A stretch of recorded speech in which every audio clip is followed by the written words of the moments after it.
Sir Agravaine. A Tale of King Arthur's Round Table. A short story written by P.G. Wodehouse and read for you in both Hebrew and English. Please support us by hitting the like button and subscribe. Now please enjoy the story. Some time ago, when spending a delightful weekend at the ancestral castle of my dear old friend, the Duke of Weatherstenhope, pronounced Wop, I came across an old black letter MS. לפני זמן מה, בזמן ששהיתי לסוף שבוע נפלא בטירת אבותיו של ידידי הוותיק, הדוכס מווטרסטונהופ, נהגיו, נתקלתי בכתב יד ישן באותיות גותיות. It is on this that the story which follows is based. עליו מבוסס הסיפור הבא. I have found it necessary to touch the thing up a little here and there, for writers in those days were weak in construction. מצאתי לנכון ללטש מעט פה ושם, כי הכותבים באותם ימים היו חלשים בבניית הסיפור. Their idea of telling a story was to take a long breath and start droning away without any stops or dialogue till the thing was over. תפיסתם של סיפור הייתה לקחת נשימה עמוקה ולהתחיל למלמל ברצף ללא הפסקות או דיאלוג עד שהכל נגמר. In the original it ran, How it came about that ye good knight Sir Agravaine ye dolorous of ye table round did fare forth to succour a damsel in distress, and after divers journeyings and perils by flood and by field did win her for his bride, and right happily did they twain live ever afterwards. By Ambrose ye Monk.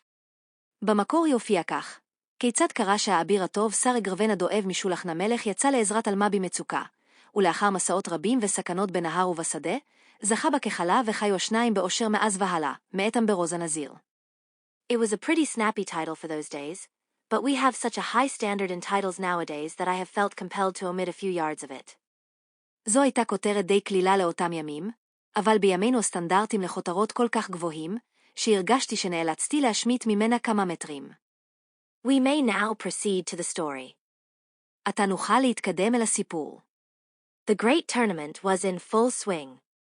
הטורניר הגדול היה בעיצומו.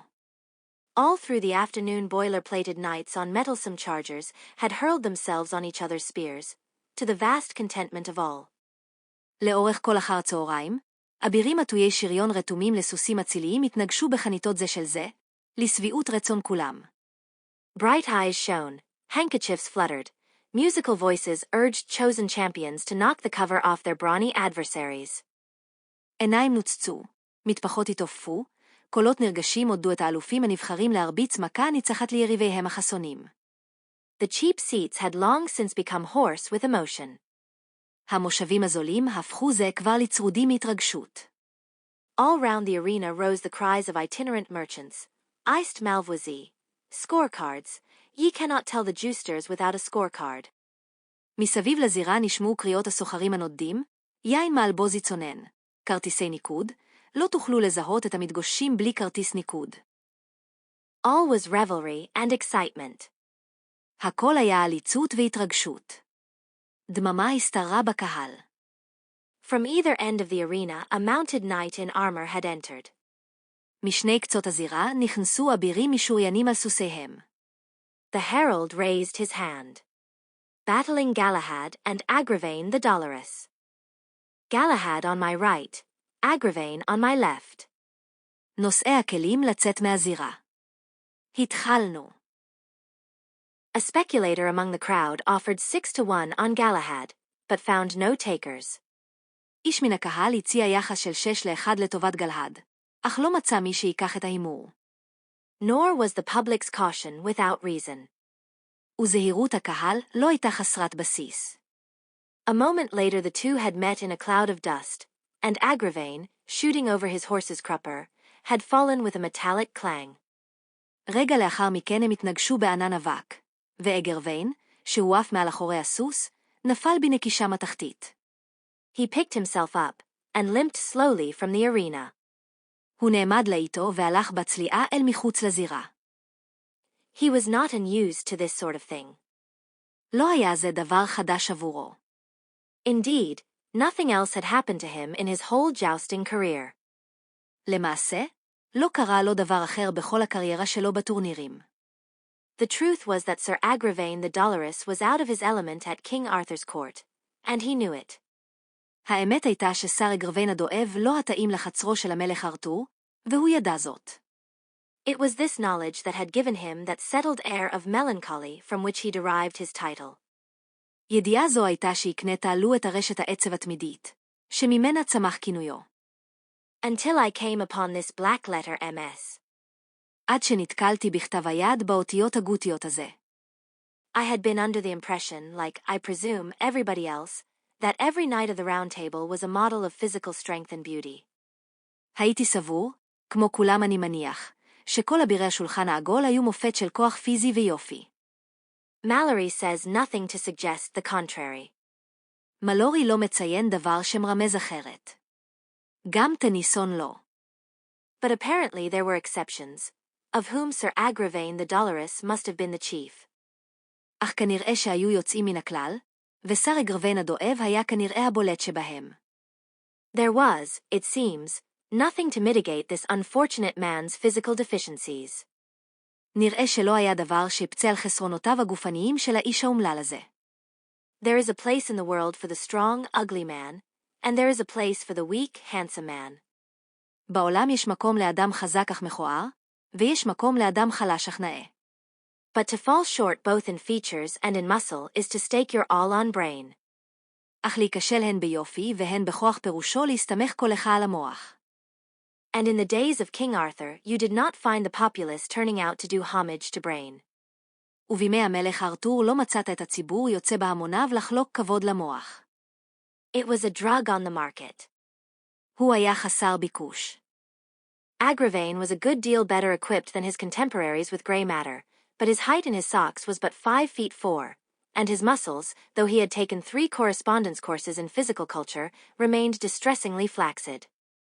אגרווין היה מצויד ביותר חומר אפור לעומת בני דורו, אך גובהו בגרביו לא עלה על 5 רגל ו4 אינצ'ים, ושריריו, אף שעבר 3 קורסים בהתכתבות לפיתוח גוף, נותרו רופסים באופן מדאיג. His eyes were pale and mild, his nose snub, and his chin receded sharply from his lower lip, as if nature, designing him, had had to leave off in a hurry and finish the job anyhow. עיניו היו חיוורות ורקות, אפו פחוס, וסנטרו נסוג בחדות משפתו התחתונה, כאילו הטבע, בעצבו אותו, נאלץ להפסיק בחטף ולסיים איך שיצא. The upper teeth, protruding, completed the resemblance to a nervous rabbit. שיניו העליונות הבולטות השלימו את הדמיון לארנב לחוץ.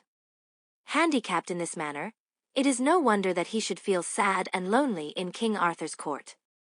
עם מגבלות כאלו, אין פלא שחש עצב ובדידות בחצרו של המלך ארתור. At heart he ached for romance, but romance passed him by. בליבו הוא קמה לרומנטיקה, אך הרומנטיקה חלפה על פניו.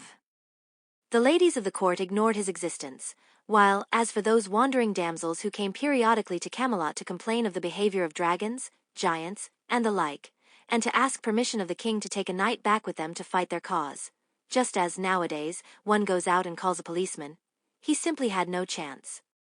גבירות החצר התעלמו מקיומו, ובאשר לאותן עלמות נודות שהופיעו מדי פעם בקמלות להתלונן על דרקבונים, ענקים וכדומה, ולבקש את רשות המלך לקחת איתן אביר להילחם למענן, כמו שבימינו קוראים לשוטר, לא הייתה לו כל הזדמנות. The choice always fell on Lancelot or some other popular favorite. הבחירה תמיד נפלה על האנסלוט או על פופולרי אחר כלשהו. אחרי הטורניר נערכה סעודה. In those brave days, almost everything was followed by a feast. בימים הנועזים ההם כמעט כל דבר הסתיים בסעודה. The scene was gay and animated. המקום היה מלא חיים ושמחה. Fair ladies, brave knights, churls, varlets, squires, scurvy knaves, men-at-arms, malapert rogues, all were merry. גבירות נאות, אבירים אמיצים, בריונים, משרתים, נושאי כלים, נבלים נאלחים, אנשי נשק, נוכלים חצופים, כולם היו עליזים.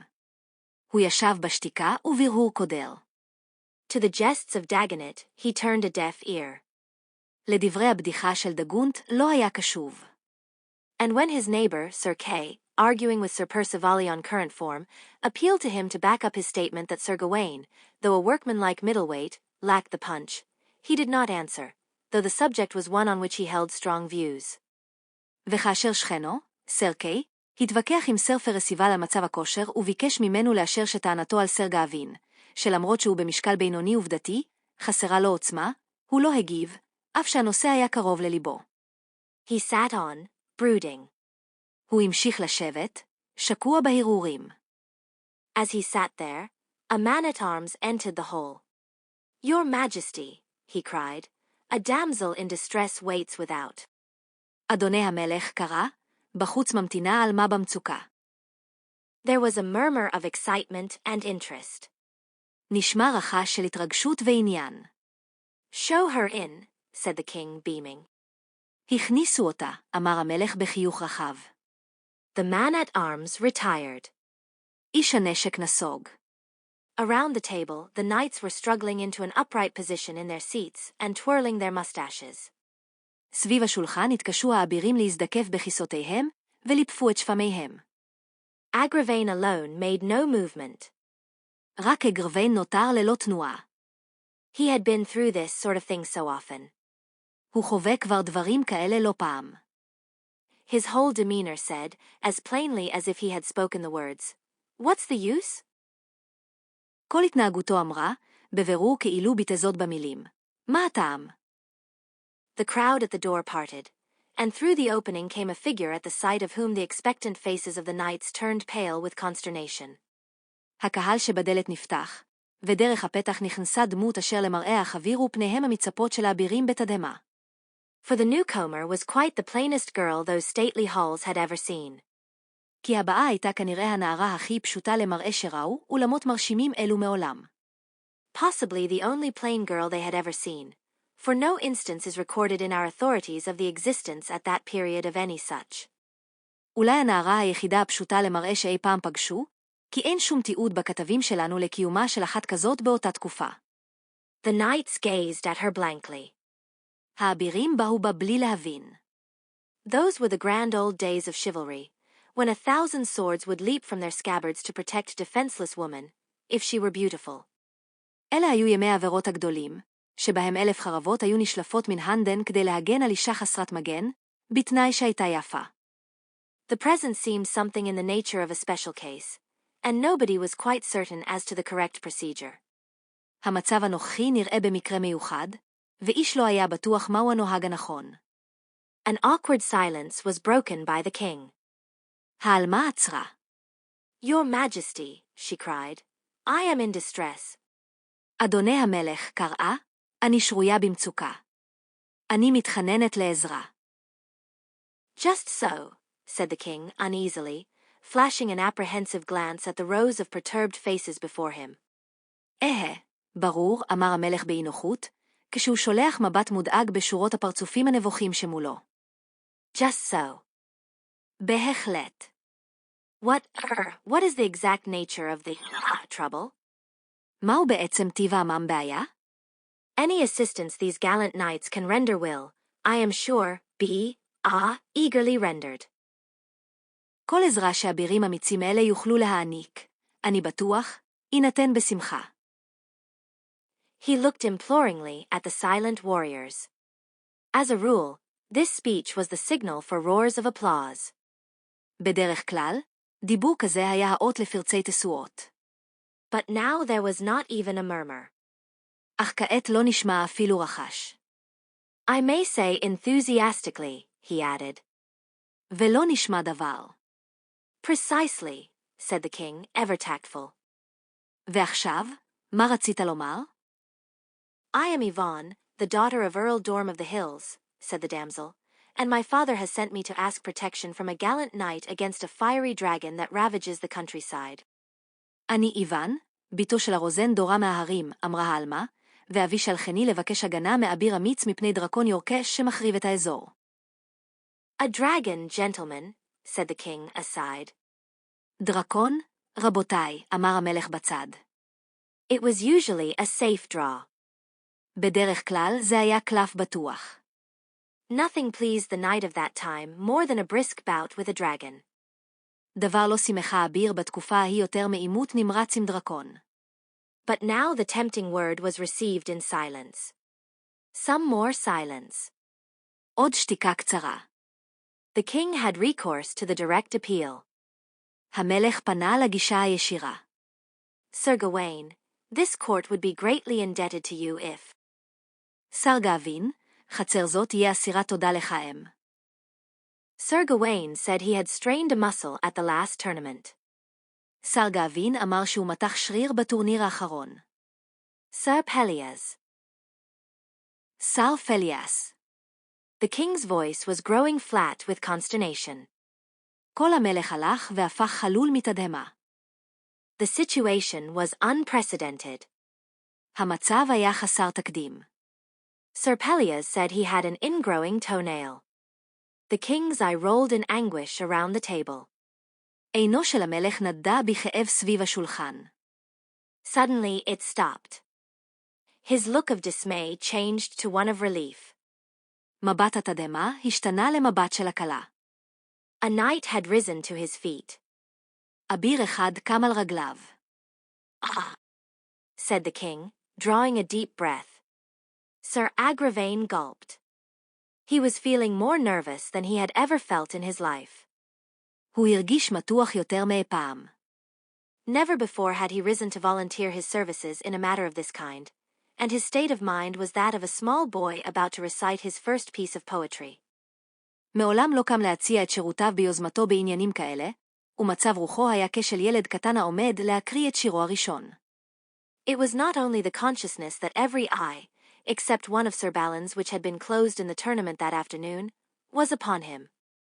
לא רק המודעות שכל עין, למעט אחת של סר בלין שנסגרה בטורניר באותו אחר הצהריים, נעוצה בו. What made him feel like a mild gentleman in a post office who has asked the lady assistant if she will have time to attend to him soon and has caught her eye, was the fact that he thought he had observed the damsel Yvonne frown as he rose. מה שגרם לו לחוש כג'נטלמן ביישן בדואר ששאל את הפקידה אם יהיה לה זמן להתפנות אליו בקרוב ונתפס במבטה. היה העובדה שסבר שראה את העלמה, איבון מזיפה פנייה כשראה שקם.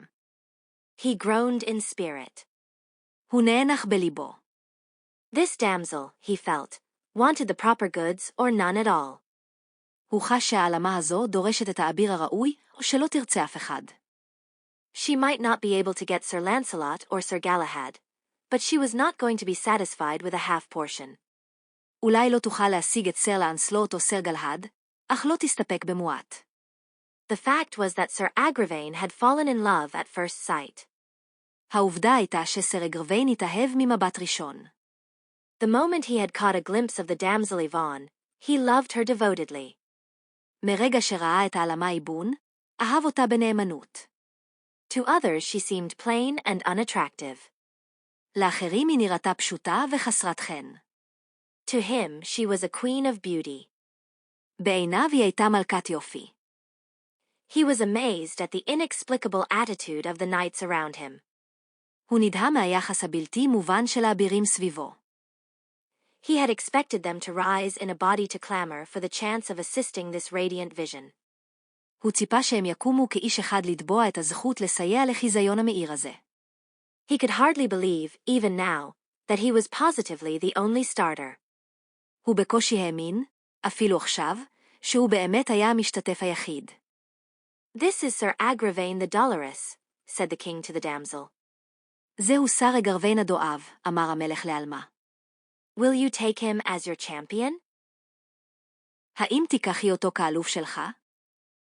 אגרוויין עצר את נשימתו. But all was well. אך הכל היה כשורה. Then, Sir Agravaine, said the king, perhaps you had better have your charger sent round at once. אז, סר אגרוויין, אמר המלך, אולי מוטב שתשלח מיד להביא את סוס המלחמה שלך. I imagine that the matter is pressing, time and, dragons wait for no man. אני מניח שהעניין דחוף, הזמן ובא, הדרקבונים אינם ממתינים לאיש. 10 minutes later Agravaine, still dazed, was jogging along to the hills, with the damsel by his side. כעבור 10 דקות, אגרוויין, עדיין עמום, דר בדרכו אל ההרים, כשהעלמה לצידו. It was some time before either of them spoke. חלף זמן מה בטרם פצה ממהם פה. The damsel seemed preoccupied, and Agravaine's mind was a welter of confused thoughts, the most prominent of which, and the one to which he kept returning, being the startling reflection that he, who had pined for romance so long, had got it now in full measure. העלמה נראתה שקועה בהרהורים, ומחשבותיו של אגרוויין סערו בבלבול. הבולטת שבהן, שחזר אליה שוב ושוב, הייתה ההבנה המהממת שהוא, שקו כמל הרומנטיקה, קיבל אותה כעת במלוא העוצמה. Was he absolutely certain that he was capable of handling an argument with a fiery dragon? האם היה בטוח לחלוטין שהוא מסוגל להתמודד עם ויכוח עם דרקון יורקש? He would have given much for a little previous experience of this sort of thing. הוא היה נותן הרבה בשביל קצת ניסיון מוקדם במין עניין כזה.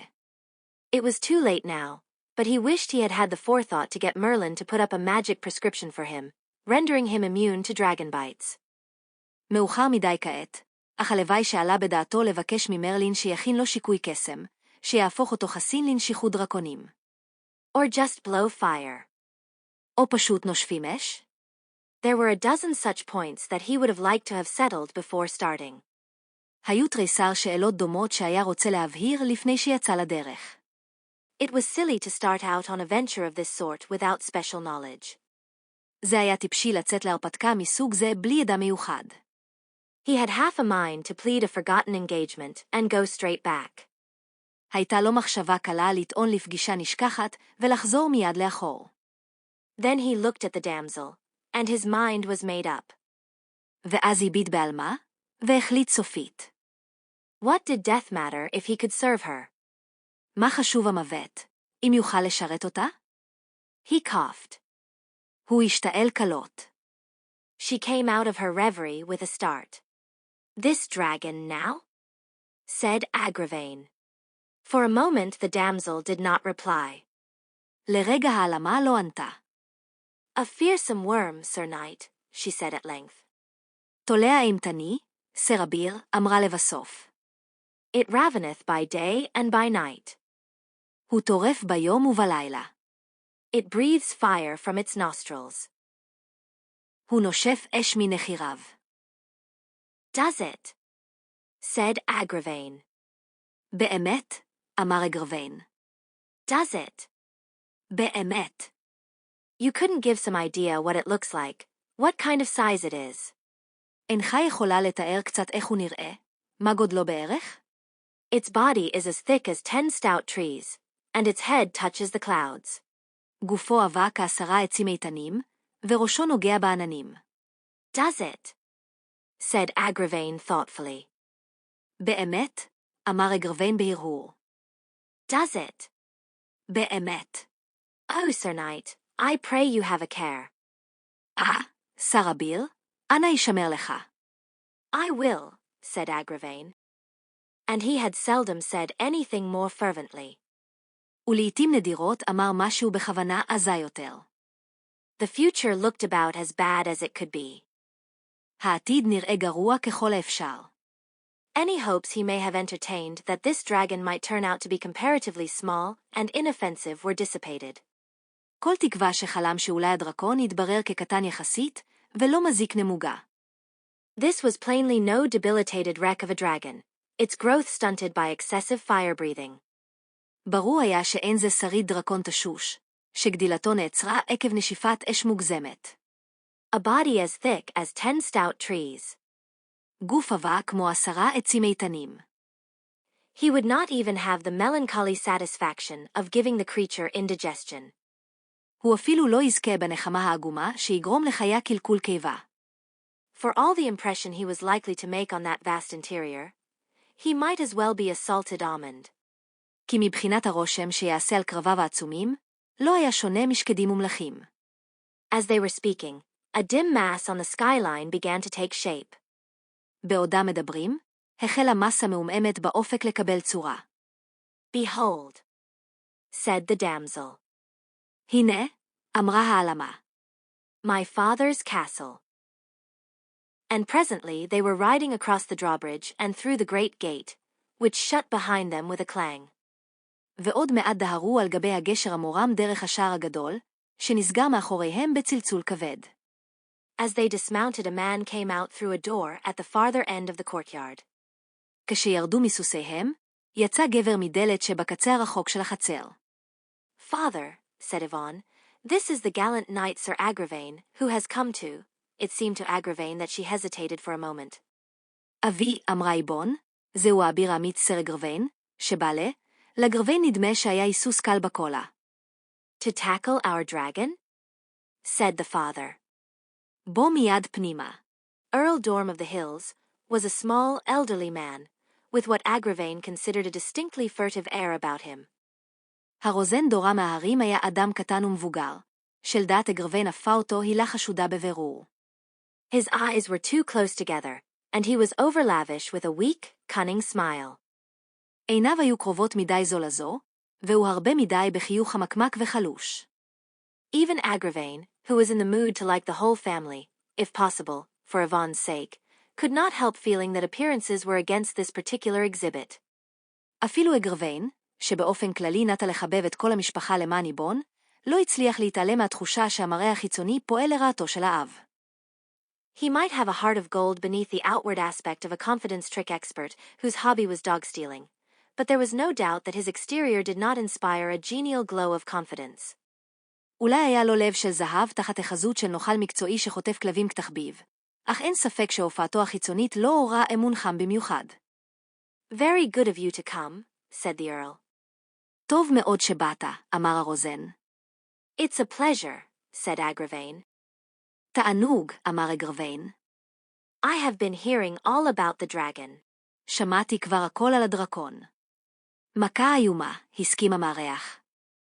A great scourge, agreed his host. We must have a long talk about it after dinner. נצטרך לשוחח עליו באריכות אחרי הארוחה. It was the custom in those days in the stately homes of England for the whole strength of the company to take their meals together.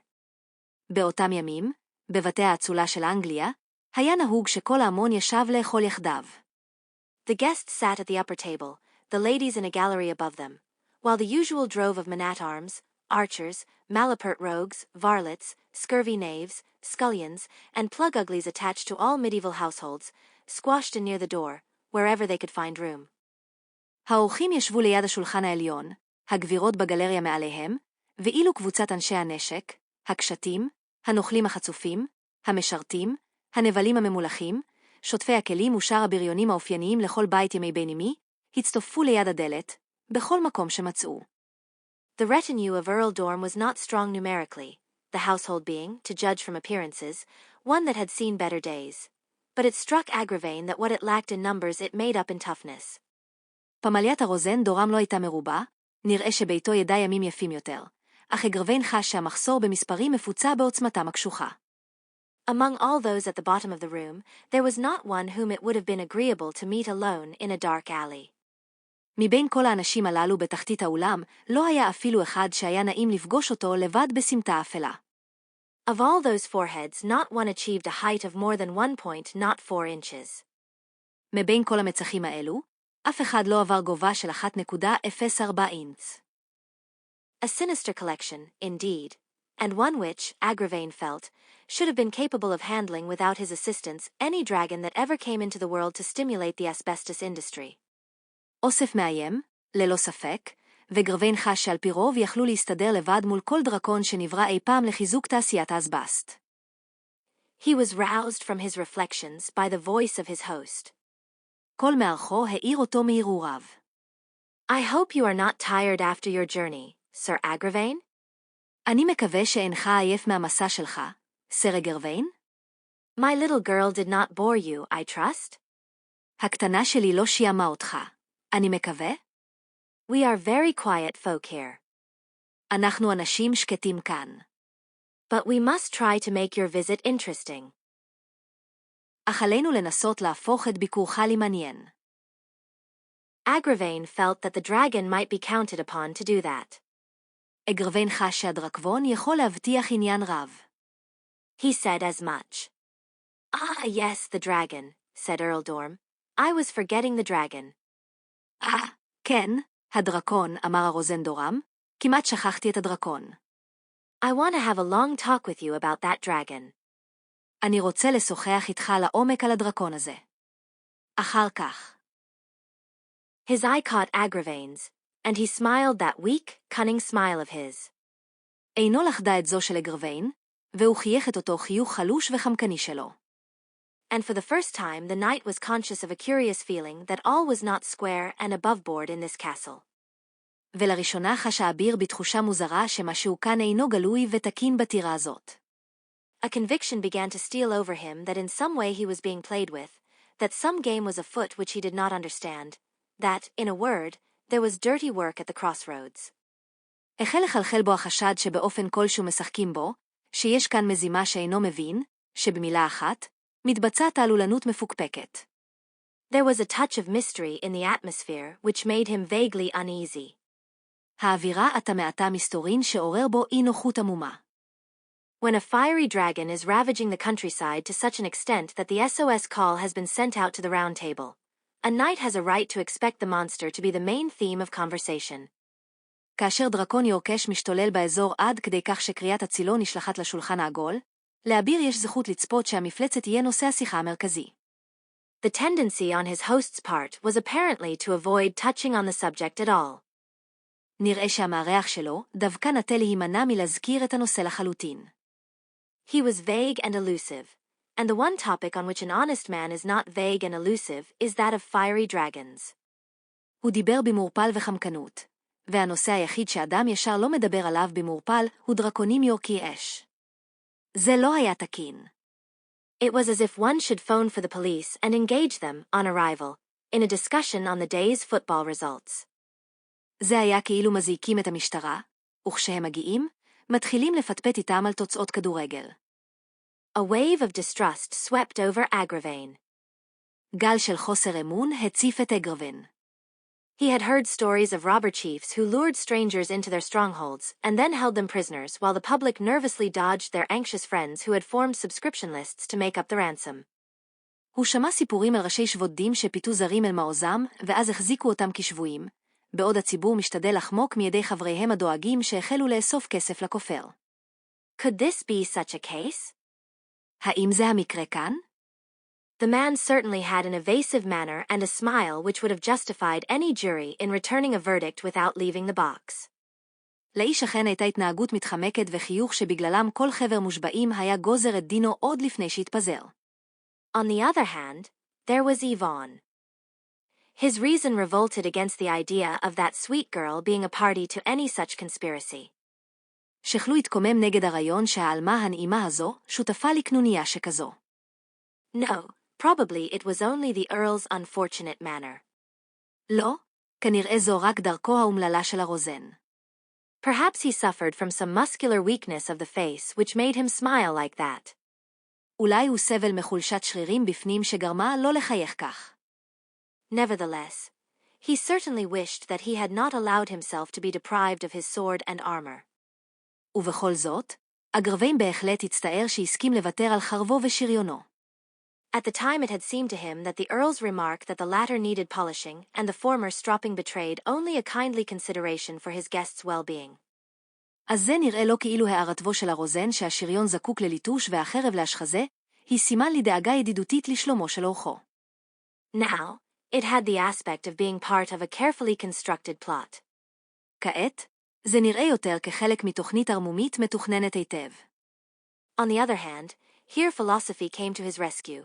If anybody did mean to start anything, his sword and armor might just as well not be there. מצד שני, כאן באה הפילוסופיה לעזרת בו, אם מישהו אכן מתכוון להתחיל משהו, גם החרב והשריון לא ממש יעזרו לו. Any one of those mammoth lowbrows at the door could eat him, armor and all. כל אחד מאותם מגושמים ענקיים ליד הדלת יכול היה לאכול אותו, על שריונו והכל. He resumed his meal, uneasy but resigned. הוא שב לסעודתו, בחוסר מנוחה אך בהשלמה. Dinner at Earl Dorm's was no lunch counter scuffle. הסעודה אצל הרוזן דורם לא הייתה עניין קצר של דוכן מזון מהיר. It started early and finished late. It was not till an advanced hour that Agravaine was conducted to his room. רק בשעה מאוחרת ליוו את אגרווין לחדרו. The room which had been allotted to him was high up in the eastern tower. החדר שהוקצה לא נמצא במגדל המזרחי בגובה רב. It was a nice room, but to one in Agravaine's state of suppressed suspicion, a trifle too solidly upholstered. החדר היה נחמד, אך בעיני אגרווין, שרחש חשד כבוש, הוא היה מרופד במוצקות מוגזמת. The door was of the thickest oak, studded with iron nails. הדלת הייתה עשויה מעץ אלון עבה ביותר, משובצת במסמרי ברזל. Iron bars formed a neat pattern across the only window. סורגים של ברזל יצרו דוגמה מסודרת על החלון היחיד. Hardly had Agravaine observed these things when the door opened, and before him stood the damsel Yvonne, pale of face and panting for breath. עוד לא סיים אגרוויין להתבונן בכל אלה כשהדלת נפתחה, ולפניו עמדה האלמה איוון, חיוורת פנים ומתנשפת. She leaned against the doorpost and gulped. היא נשענה על משקוף הדלת ובולעה רוקה. Fly. She whispered. Reader, if you had come to spend the night in the lonely castle of a perfect stranger with a shifty eye and a rogue's gallery smile, and on retiring to your room had found the door kick-proof and the window barred, and if, immediately after your discovery of these phenomena, a white-faced young lady had plunged in upon you and urged you to immediate flight, wouldn't that jar you? קורא יקר, אילו הגעת ללון בטירת אדם זר לגמרי, בעל מבט ערמומי וחיוך של פושע, ובהיכנסך לחדרך גילית שהדלת חסינת בעיטות ושעל החלון מותקנים סורגים, ואז, ממש ברגע הגילוי, הייתה פורצת פנימה על מה חיוורת פנים ודוחקת בך להימלט מיד. האם הדבר לא היה מטלטל אותך? It jarred Agravaine. זה אכן טלטל את אגרוויין. He cried. קרא. Fly. ברח. Fly, Sir Knight. ברח, Sir Agravaine. Another footstep sounded in the passage. עוד צעד נשמע במסדרון. The damsel gave a startled look over her shoulder. העלמה שלחה מבט מבוהל מעבר לכתפה. And what's all this? ומה זה צריך להיות? Earl Dorm appeared in the dim-lit corridor. הרוזן דורם הופיע במסדרון המואר קלושות. His voice had a nasty tinkle in it. Your daughter, said Agravaine hurriedly, was just telling me that breakfast would. הבת שלך, אמר אגרווין בחופזה, זה עתה אמרה לי שהארוחה. The sentence remained unfinished. המשפט נותר לא גמור. A sudden movement of the Earl's hand, and the great door banged in his face. תנועת יד חטופה של הרוזן, והדלת הכבדה נטרקה מול פניו. There came the sound of a bolt shooting into its socket. A key turned in the lock. מפתח הסתובב במנעול. He was trapped. Outside, the Earl had seized his daughter by the wrist and was administering a paternal cross-examination. בחוץ, אחז הרוזן בביתו בפרק ידה, והחל לחקור אותה חקירה אבהית. What were you saying to him? מה אמרת לו? I was bidding him fly. אמרתי לא לברוח. If he wants to leave this castle, said the Earl grimly, he'll have to. אם הוא רוצה לעזוב את הטירה הזו, אמר הרוזן בקדרות, הוא יצטרך לעשות זאת. Father, said Yvonne, I can't. אבא, אמרה איבון, אני לא יכולה. Can't what? לא יכולה מה. I can't. אני לא יכולה. His grip on her wrist tightened. From the other side of the door came the muffled sound of blows on the solid oak. מצידה השני של הדלת עלה כל חבטות עמום על עץ האלון המסיבי. אמר הרוזן דורם. You can't, Well, listen to me. את חייבת. Do you understand? הבנת? I admit he might be better looking, but... אני מודה, אולי הוא יכול היה להיות יפה יותר, אבל... He released her wrist, and stared at her in the uncertain light. הוא שחרר את פרק ידה, ובהה בה לאור המומעם. Yes. כן. Then what? אז מה? Why? למה? Well, I never did understand women, he said at last, and stumped off down the passage. טוב, מעולם לא הבנתי נשים, אמר לבסוף, והתרחק בצעד כבד במסדרון. While this cryptic conversation was in progress, Agravaine, his worst apprehensions realized, was trying to batter down the door. בעוד השיחה התמוהה הזו מתנהלת, ניסה אגרוויין, שחיל החלחלה הגרועות ביותר שלו התאמתו, לפרוץ את הדלת. After a few moments, however, he realized the futility of his efforts, and sat down on the bed to think. אולם כעבור כמה רגעים הבין את חוסר התוחלת של מאמציו, והתיישב על המיטה להרהר. At the risk of forfeiting the reader's respect, it must be admitted that his first emotion was one of profound relief. בסיכון לפגוע בהערכת הקורא, יש להודות שהרגשתו הראשונה הייתה הקלה עמוקה. If he was locked up like this, it must mean that that dragon story was fictitious, and that all danger was at an end of having to pit his inexperience against a ravening monster who had spent a lifetime devouring knights. אם נעלו אותו כך, ודאי שהסיפור על הדרקון היה בדוי, וכל הסכנה של התמודדות חסרת ניסיון מול מפלצת אוכלת אבירים כל ימיה, נגמרה. He had never liked the prospect, though he had been prepared to go through with it, and to feel that it was definitely cancelled made up for a good deal. מעולם לא אהב את הרעיון, אף שהיה מוכן ללכת עליו, והידיעה שהתוכנית בוטלה סופית פיצתה אותו במידה רבה. His mind next turned to his immediate future. מחשבותיו עברו כעת לעתידו המיידי. What were they going to do with him? מה בכוונתם לעשות בו? On this point he felt tolerably comfortable. בנושא זה חש בטוח למדי. This imprisonment could mean nothing more than that he would be compelled to disgorge a ransom. מעצר זה לא יכול להיות אלא ניסיון לאלץ אותו לשלם כופר. This did not trouble him. דבר זה לא הטריד אותו. He was rich, and now that the situation had been switched to a purely business basis, he felt that he could handle it. הוא היה עשיר, וכעת, כשהמצב עבר לבסיס עסקי גרידא, חש שיוכל להתמודד. In any case, there was nothing to be gained by sitting up, so he went to bed, like a good philosopher. כך או כך, לא היה מה להרוויח משיבה ערה, אז הוא הלך לישון, כיאה לפילוסוף. The sun was pouring through the barred window when he was awoken by the entrance of a gigantic figure bearing food and drink. השמש האירה בעוז מבעד לסורגים כשהתעורר למשמע כניסתו של ענק שנשא אוכל ושתייה. He recognized him as one of the scurvy knaves who had dined at the bottom of the room the night before, a vast, beetle-browed fellow with a squint, a mop of red hair, and a genius for silence. הוא זיהה אותו כאחד הנבלים הנאלחים שסעדו אתמול בערב בקצה האולם, איש ענק, בעל גבות אבות, פזילה, רעמת שיער אדמוני וכישרון יוצא דופן לשתיקה. To Agravaine's attempts to engage him in conversation, he replied only with grunts, and in a short time left the room, closing and locking the door behind him. לניסיונותיו של אגרוויין לפתוח בשיחה, הגיב האיש רק בנעמות, וכעבור זמן קצר עזב את החדר, סגר, ונעל את הדלת אחריו. He was succeeded at dusk by another of about the same size and ugliness, and with even less conversational elan.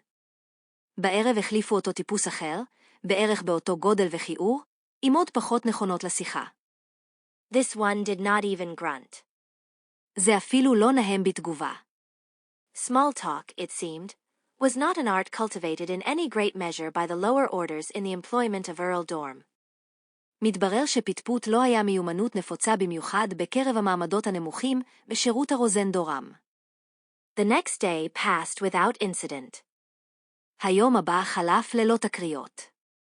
In the morning the strabismic plug ugly with the red hair brought him food and drink, while in the evening the non-grunter did the honors. בבוקר הביא לו הפוזל האדמוני את האוכל והשתייה, ובערב טיפל בו הבחור הסתום. It was a peaceful life, but tending towards monotony, and Agravaine was soon in the frame of mind which welcomes any break in the daily round. החיים היו סלבים אך נטו לשעמום, ואגרוויין מצא עצמו במהרה במצב נפשי שמקדם בברכה כל הפרה של השגרה היומית. He was fortunate enough to get it. הוא היה בר מזל להשיג הפרה כזו. He had composed himself for sleep that night, and was just dropping comfortably off, when from the other side of the door he heard the sound of angry voices. אותו לילה כבר התכונן לשינה, וכמעט שקע בנמנום נעים, כשהבחין מצדה השני של הדלת בקולות זועמים. It was enough to arouse him. זה הספיק כדי לעורר אותו. On the previous night silence had reigned. בלילה הקודם שרה שם דממה. Evidently something out of the ordinary was taking place. He listened intently and distinguished words. הוא הקשיב בדריכות והצליח להבחין במילים. Who was it I did see thee coming down the road with? את מי ראיתי אותך יורד איתו בדרך? Who was it thou didst see me coming down the road with? Who was it I did see thee coming down the road with? כן, את מי ראיתי אותך יורד איתו בדרך? Who dost thou think thou art? Who do I think that I am? מי אני חושב שאני? Agravaine could make nothing of it. אגרוויין לא הצליח להבין דבר. As a matter of fact, he was hearing the first genuine crosstalk that had ever occurred in those dim, pre-musical days. למעשה, הוא שמע את מופע דאבל-טוק המקורי ביותר שאי פעם התרחש בימים ההם, לפני עידן אולמות המוזיקה. In years to come, dialogue on these lines was to be popular throughout the length and breadth of Great Britain. בעוד שנים עתיד היה דו-שיח שכזה להפוך פופולרי ברחבי בריטניה כולה. But till then it had been unknown. The voices grew angrier. הקולות הפכו זועמים יותר. To an initiated listener, it would have been plain that in a short while words would be found inadequate and the dagger, that medieval forerunner of the slapstick, brought into play. לאוזן מנוסה היה ברור שתוך זמן קצר מילים לא יספיקו, והפיגיון, אותו מקביל ימי בין ימי לסלאפסטיק, ייכנס לפעולה. But to Agravaine, all inexperienced, it came as a surprise when suddenly with a muffled thud 2 bodies fell against the door. אך לגרוויין, חסר הניסיון, זה הגיע כהפתעה כאשר לפתע, בנפילה עמומה, 2 גופים הוטחו על הדלת. There was a scuffling noise, some groans, and then silence. נשמעו קולות מאבק, כמה הנחות, ואז דממה. And then with amazement he heard the bolt shoot back and a key grate in the keyhole. ואז, לתדהמתו, שמע את הבריח נפתח ואת המפתח חורק במנעול. The door swung open. הדלת נפתחה לרווחה. It was dark outside, but Agravaine could distinguish a female form, and beyond, a shapeless mass which he took correctly to be the remains of the 2 plug uglies. היה חשוך בחוץ, אך אגרוויין זיהה צורת אישה, ומעבר לה, גוש חסר צורה שכפי שהבין בצדק, היו שרידיהם של 2 הבריונים. It is I, Yvonne, said a voice. זו אני, איוון, אמר קול. מה התרחש? It was I. זו הייתי אני. I set them against each other. הסברתי אותם זה כנגד זה. They both loved one of the kitchen maids. שניהם אהבו אחת מהמשרתות שבמטבח. I made them jealous. הצלחתי לגרום להם לקנאה. I told Walt privily that she had favored Dickon, and Dickon privily that she loved Walt. אמרתי בחשאי לוולט שהיא העדיפה את דיקון, ובחשאי לדיקון שהיא אוהבת את וולט. She glanced at the shapeless heap, and shuddered. Agravaine nodded.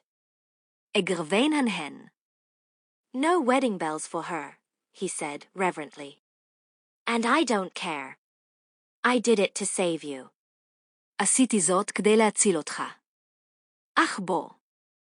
אנחנו מבזבזים זמן. קומה. בוא. I will help you to escape. אעזור לך להימלט.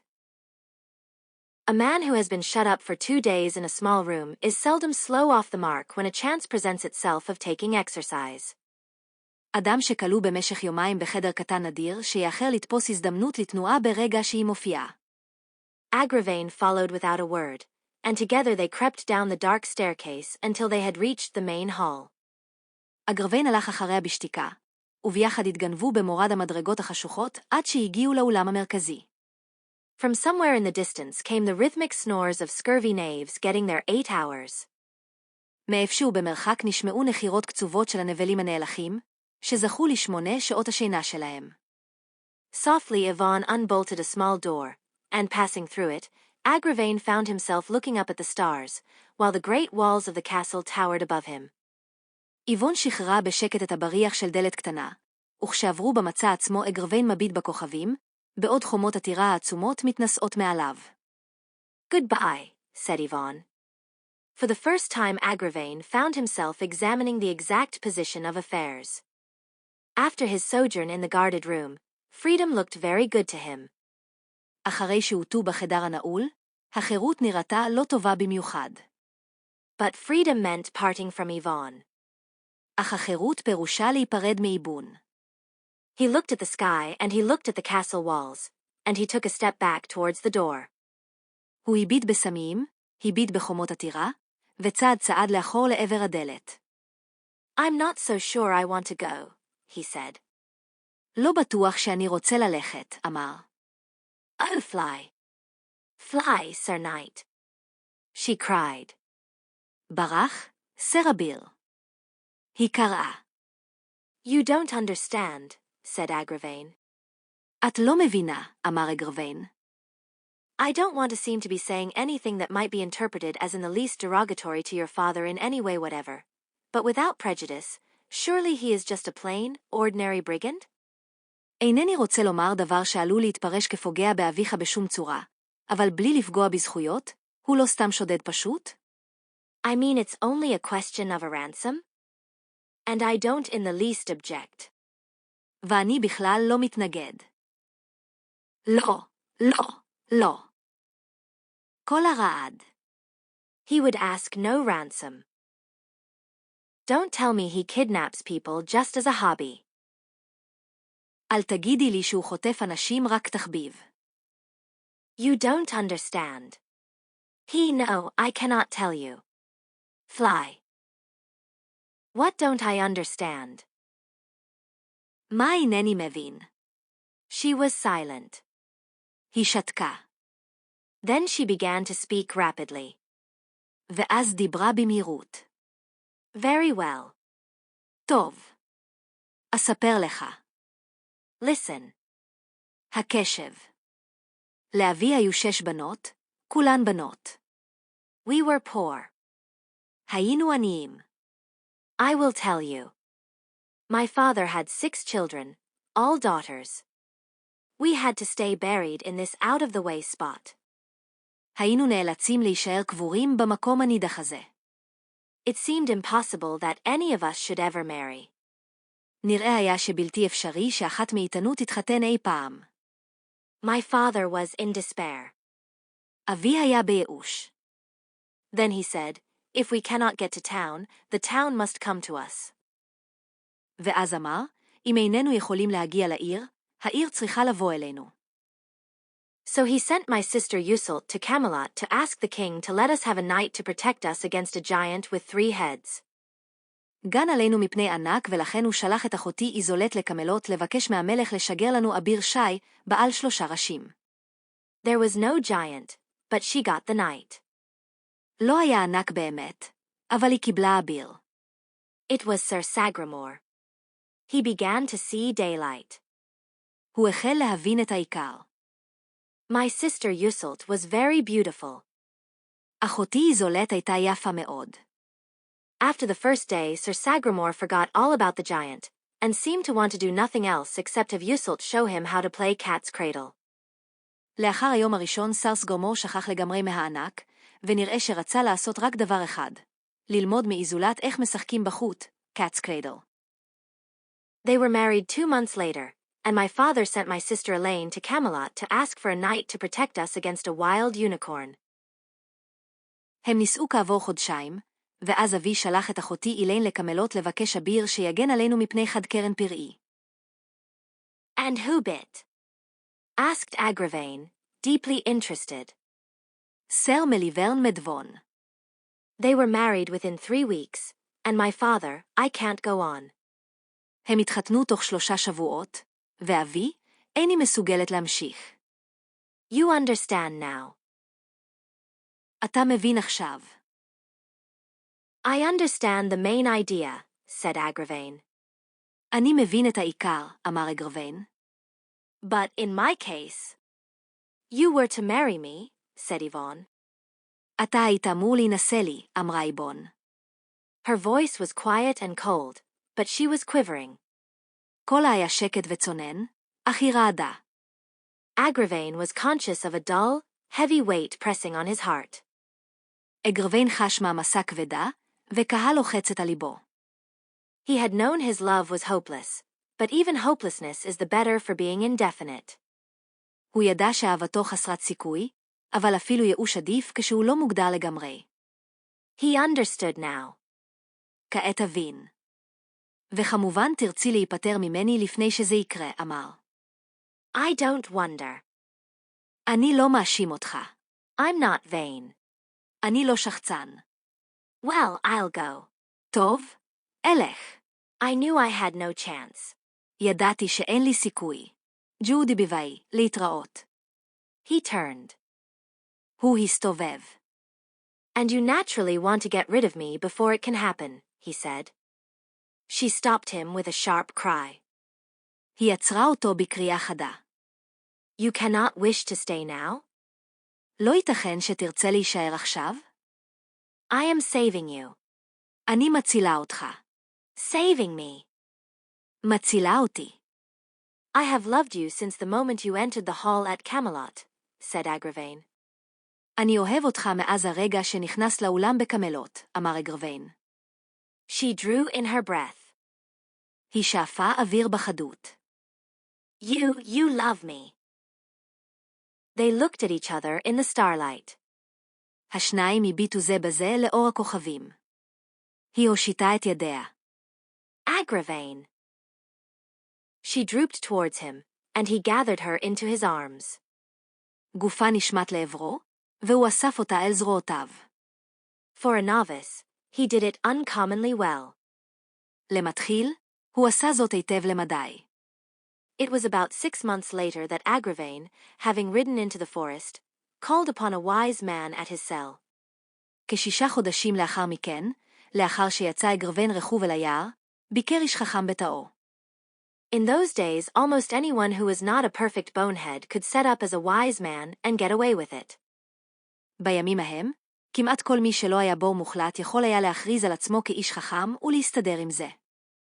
All you had to do was to live in a forest and grow a white beard.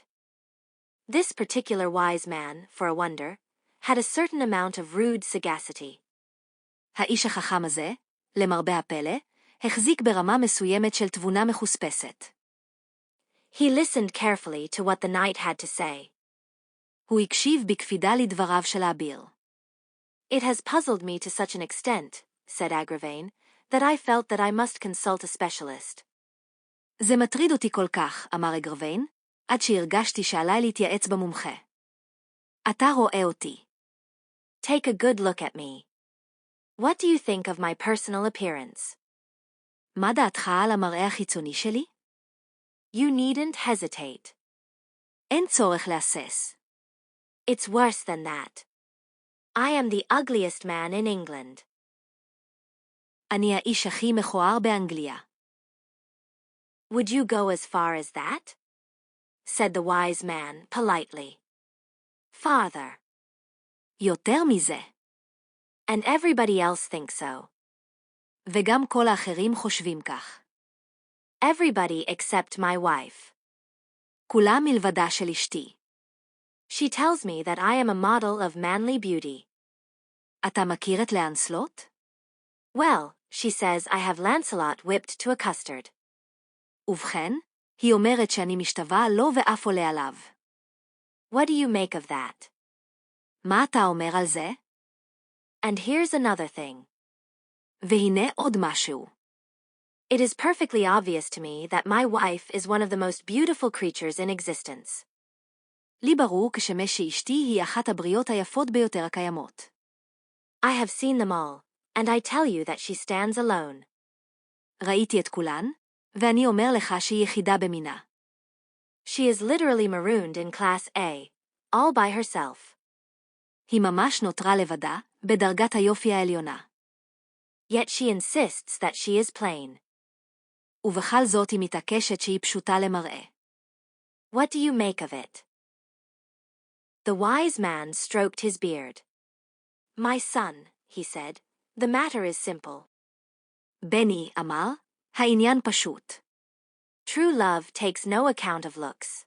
האהבה האמיתית אינה מתחשבת במראה. לא? אמר אגרוויין. Therefore, to you the outward aspect is nothing. Love is a thingamabob who what do you calls? נככה, שמי יודע איך האהבה היא מין משהו שמחו. I'm beginning to see, said Agravaine. אני מתחיל להבין, אמר אגרוויין. What I meant was this. מה שהתכוונתי הוא כך. Love is a wizard greater than Merlin. האהבה היא קוסם גדול ממרלין. He plays odd tricks with the eyesight. Yes, said Agravaine. כן, אמר אגרוויין. Or, put it another way. או, אם נגדיר זאת אחרת. Love is a sculptor greater than Praxiteles. האהבה היא פסל גדול מפרקסיטלס. He takes an unsightly piece of clay and molds it into a thing divine. הוא לוקח גוש חרס מכוער ומעצב אותו לדבר אלוהי. I get you, said Agravaine. תפסתי, אמר אגרוויין. The wise man began to warm to his work. האיש החכם התחיל להתחמם בעבודתו. או שמה נאמר. I think I must be going, said Agravaine. אני חושב שעליי לזוז, אמר אגרוויין. I promised my wife I would be back early. הבטחתי לאשתי שאחזור מוקדם. אני מבין, אמר אגרוויין בחופזה. I quite see now. ג'ודי ביוואי, להתראות. The wise man sighed resignedly. Goodbye, Sir Knight, he said. We might put it, began the wise man perseveringly. אפשר היה לנסח זאת. ניסה האיש החכם להתעקש. I understand, said Agravaine hurriedly. הכל ברור לי עכשיו. האיש החכם נאנח בוויתור. להתראות, סר אביר, אמר. Goodbye. להתראות. Pay at ye desk. And Agravaine rode on his way marveling. The end. Thank you for listening, and please subscribe for more bilingual stories. Check our playlist section to find optimal listening material for your language learning. We wish you a wonderful day.